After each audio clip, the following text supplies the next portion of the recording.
Hello, good morning mga boss, madam. Ayan, may bisita tayo ngayon dito si Bossing. Umorder siya sa atin ng roof rail. Yung crossbar pang MUX na naka roof rail. Yung sa old. So, silver yung order ni Bossing. So, dito yan. So, ayan, ginakabit na ni Une. Yung crossbar na to, exclusive lang siya for MUX. So, hindi siya universal. Pang MUX siya mismo. Yung pang naka-roof rail na MUX. Yung walang roof rail na MUX, pwede siyang universal. Ito naman, exclusive para dito lang sa MUX na naka-crossbar. So, yung salpakan niya.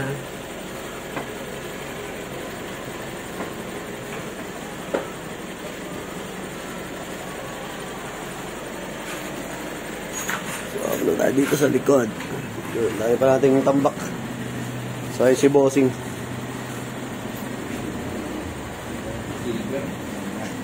Sakto yan, sir. Meron din naman black niya, sir. Kaya lang bihira yung ma-order ng black po. Madalas, ang gusto nila silver. Opo. Yan. May black din kasi niyan eh. Pero mas maraming umu-order ng silver. Kasi mas nababagayan nila, sir, dun sa roof rail mismo. Nakabagay po siya.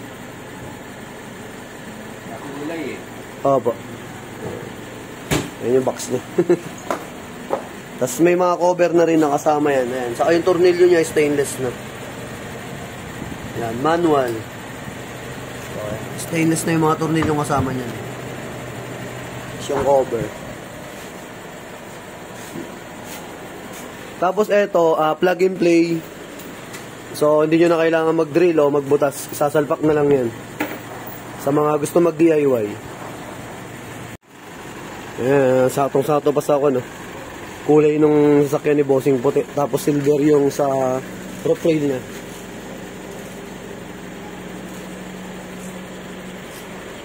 So, eto, may tagi-tagisang tornilyo lang naman yan, eh.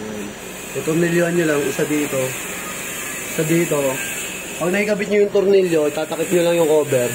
Tapos, all goods na. Mabilis lang na maikabit to. Yun nga lang, yung tornilyo na ito na stock. Yung pinaka-flower type, yung tinatawag nilang 5-star.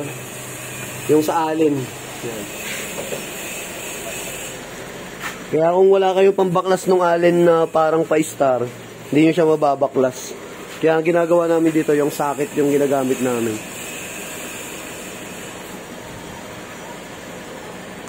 So ayan mga boss, tinatornilyoan na ni Boss Une. Ano yan, Une? Yung alin na hex? Hex na yan, di ba? Yung stock, yung ginamit mo? Yung hex? Yung kasama. Sige. Asan yung tornilyo na stock? Pakita ko nga sa video. Okay, i-close up natin. Ito yung tornilyo, medyo i-bend mo. Yan. Pa-flower siya. Yan. Kaya lang. Hindi mo kita. Tingnan mo nga. Yan. Opo, stainless na po yung kasama. Ayan, flower siya, oh. Kaya, yung mga magdi-DIY, ganyan yung tornilyo niya. Yung pinaka-alin niya, kaya, bago kayo mag-DIY, kailangan may tools kayo na pambaklas niya. Kasi, sobrang hirap niya pag nabilog. Dati, may customer kami, nabilog yung ganyan, isa't kalating oras namin tinaga. Dahil nakapailalim siya, no, sa loob. Kaya, ang hirap niyang sinsilin. DIY na kasi ng customer yon, tapos nung hindi niya na matanggal, saka siya nagpa-service. Kaya nahirapan na kami, sir. Kasi, sir, sira na yung tornilyo bago siya nag-isip na sinervisan po namin.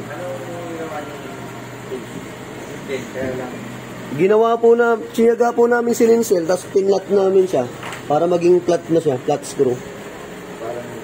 Opo. Sinaga po namin para matanggal. Ayun na mga boss, pakita mo nga yung takip ulit. Ayun yung takip. Sige, i-clip mo lang. Ayun, natornilyo na yung apat na side. So, takip lang naman to eh. Takip nyo lang.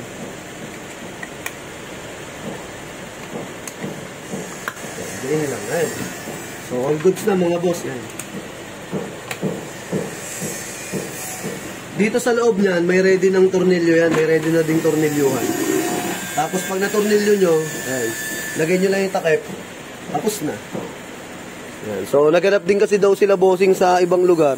Wala silang mabili, kaya sa atin sila nag-avail. Ayan, thank you kay bossing. So, sa mga gusto mag-avail, available yan sa JLJ Car Accessories, Motomac Works, saka yung sa vlog natin, yung JLJ Car and Moto Vlog. O, ayan, medyo maganda-ganda yung panahon, mga boss.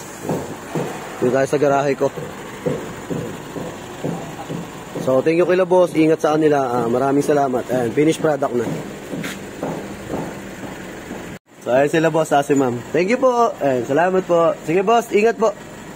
So, ayan, all goods na. Yung crossbar ng MUX na old. So, thank you kay boss. Ayan. Si Bumblebee sa Sayhay, ayun, nakaparada dun.